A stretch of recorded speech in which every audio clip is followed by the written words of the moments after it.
নমস্কাৰ এই মুহূৰ্তৰ অসমৰ প্ৰত্যেকগৰাকী জনতালৈ দিবলৈ লৈছো ডাঙৰ খবৰ। তো যিসকল মানুহে ভিডিঅ'টোত ক্লিক কৰিছে অনুগ্ৰহ কৰি ভিডিঅ'টো স্কিপ নকৰি প্ৰথমৰ পৰা শেষলৈ চাই থাকিব, কিয়নো এইটো ভিডিঅ'ৰ মাজত অৰুণোদয় আঁচনিৰ পৰা আৰম্ভ কৰি অংগনবাদী কৰ্মীসকললৈ কেইখনমান গুৰুত্বপূৰ্ণ খবৰ প্ৰদান কৰিম।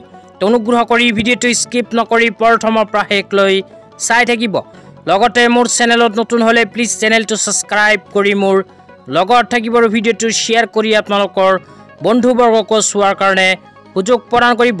অনুগ্ৰহ কৰি ভিডিঅ'টো এতিয়াই শ্বেয়াৰ কৰি দিয়ক। তো আপোনালোকে মোবাইল স্ক্ৰীনত চাব পাৰিছে অৰুণোদয় আঁচনিলৈ এনেকুৱা এখন ফৰ্ম ইতিমধ্যে আমাৰ হাতত আহি পৰিছে। তো যিসকল মহিলাই অৰুণোদয় আঁচনিত নতুনকৈ আবেদন কৰিব বিচাৰে সেইসকল মহিলাই এনেকুৱা এখন ফৰ্ম ফিল-আপ কৰি জমা দিব লাগিব।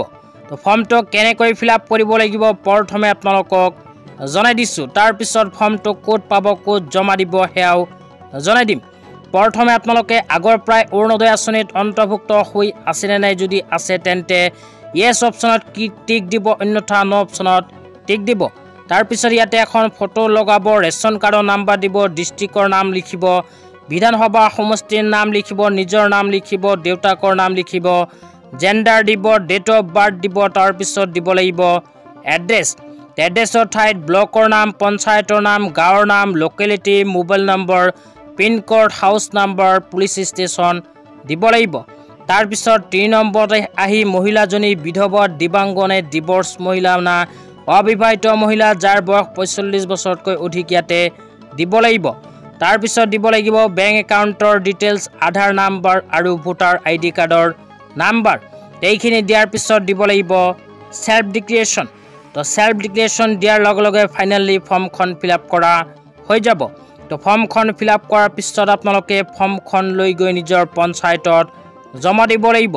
আৰু যিসকল মহিলাই এতিয়ালৈকে ফৰ্ম পোৱা নাই সেইসকল মহিলাই অতি শীঘ্ৰে নিজৰ পঞ্চায়তত গৈ যোগাযোগ কৰিব। তেতিয়া আপোনালোকক দিবলৈ লৈছোঁ আজি দ্বিতীয়টো খুবেই গুৰুত্বপূৰ্ণ খবৰ। আজি দ্বিতীয়টো গুৰুত্বপূৰ্ণ খবৰ হ'ল বিজেপি আসাম প্ৰদেশৰ ফালৰ পৰা প্ৰদান কৰা এখন বিশেষ আপডেট লৈ। তো ইয়াতে কি লিখা আছে বিতংভাৱে আপোনালোকক জনাই দিছোঁ। তো ইয়াতে লিখা আছে সুখবৰ, অচিৰেই দৰমহা বৃদ্ধি হ'ব বিদ্যালয়ৰ মধ্যাহ্ন ভোজনৰ ৰান্ধনি, সহায়িকা, আশা আৰু অংগনবাদী কৰ্মীৰ। আগন্তুক বিত্তীয় বাজেটত ধাৰ্য কৰা হ'ব দৰমহা বৃদ্ধিৰ বিষয়টো। তো ইয়াতে কোৱা যে আগন্তুক বিত্তীয় বাজেটত অসম চৰকাৰে বিদ্যালয়ৰ মধ্যাহ্ন ভোজনৰ ৰান্ধনি, সহায়িকা, আশা আৰু অংগনবাদী কৰ্মীৰ দৰমহা বৃদ্ধি কৰিব। অতি শীঘ্ৰেই বৃদ্ধি হ'ব টকা। তো আজি ইমানেই। ভিডিঅ'টো চাই কেনে পালে নিশ্চয় কমেণ্ট বক্সত কমেণ্ট কৰি জনাই দিবলৈ নাপাহৰিব। তো আজি ইমানেই।